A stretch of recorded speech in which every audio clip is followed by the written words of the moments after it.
Dans cette vidéo, on va s'intéresser aux limites de la forme c sur 0 où c est une constante non nulle. On a ici l'exemple le plus simple. Si on fait juste remplacer le x par 0, on va se retrouver ici avec 1 sur 0. C'est à la limite pas super évident de savoir ce que 1 sur 0 va nous donner. Et d'ailleurs, pour essayer de s'en rendre compte, on va regarder le graphique de la fonction 1 sur x. Donc, ici, on s'aperçoit que ce serait peut-être une bonne idée de calculer la limite à gauche et la limite à droite. Pour se faire une idée, on va commencer avec la limite à droite. On prend donc des valeurs qui sont de plus en plus près de 0 par la droite. Et on s'aperçoit à ce moment-là que plus on s'approche de 0, plus la fonction semble vouloir s'approcher de plus l'infini.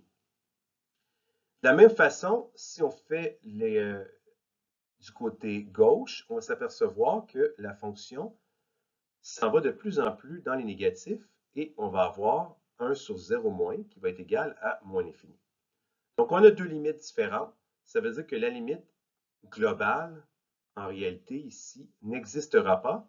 Mais, même si elle n'existe pas, c'est quand même utile de savoir que la limite quand x tend vers 0 moins donne moins l'infini et que la limite quand x tend vers 0 plus donne plus l'infini.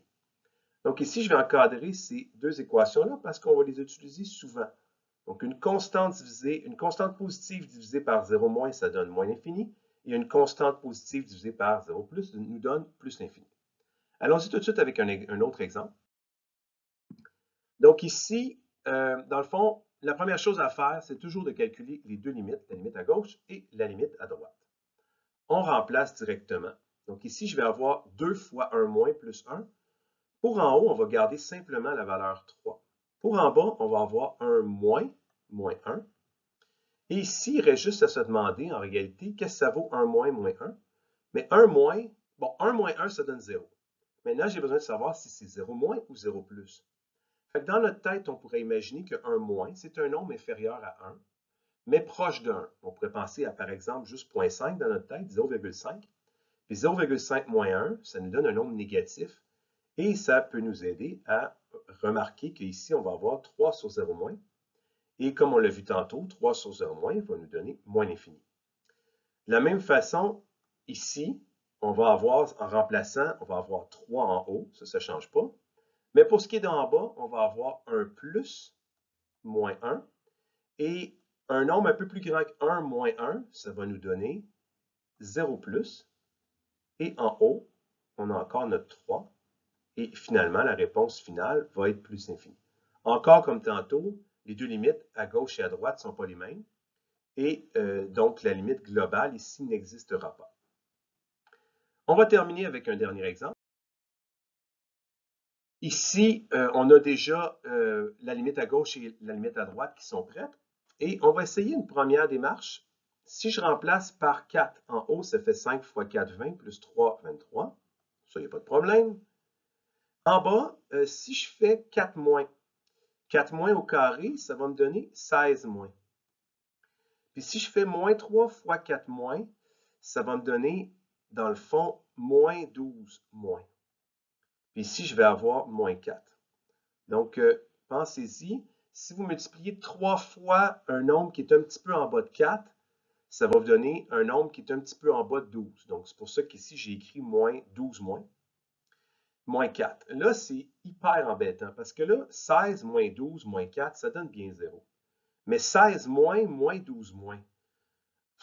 16 moins, c'est un petit peu en bas de 16, puis 12 moins, c'est un petit peu en bas de 12, mais on ne sait pas un petit peu, ça veut dire quoi.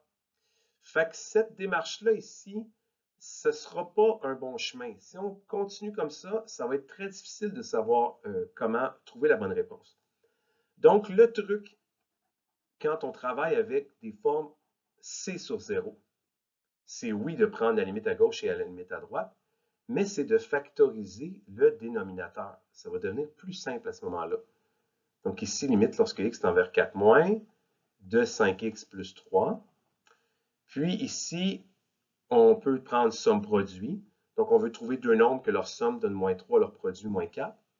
Et on obtient comme réponse x moins 4 fois x plus 1. Donc ça serait une factorisation possible.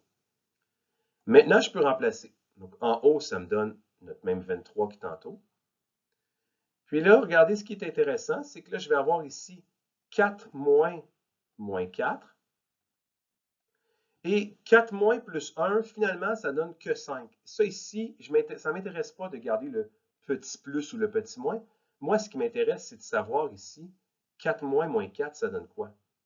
Mais 4 moins 4, un nombre un peu en bas de 4, puis on lui soustrait 4, ça va me donner 0 moins.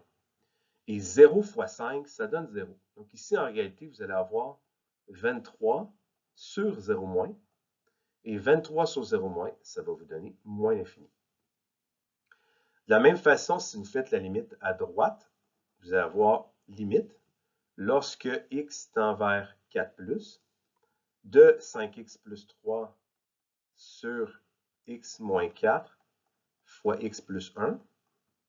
Puis quand vous remplacez, on va se retrouver avec 23 divisé par 4 plus moins 4 fois 5, le même 5 que tantôt.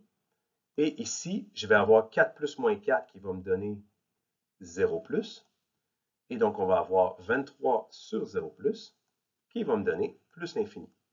Donc, globalement, ma limite, parce que la limite à gauche et à droite ne sont pas les mêmes, la limite n'existe pas. Et en fait, on pourrait se donner un petit truc à nous. Le truc ultime quand on travaille avec les formes c sur 0, c'est de faire la factorisation du dénominateur, facto du dénom. Et attention, je n'ai pas dit facto du vénom, mais bien facto du dénom. Merci pour votre écoute et bon exercice.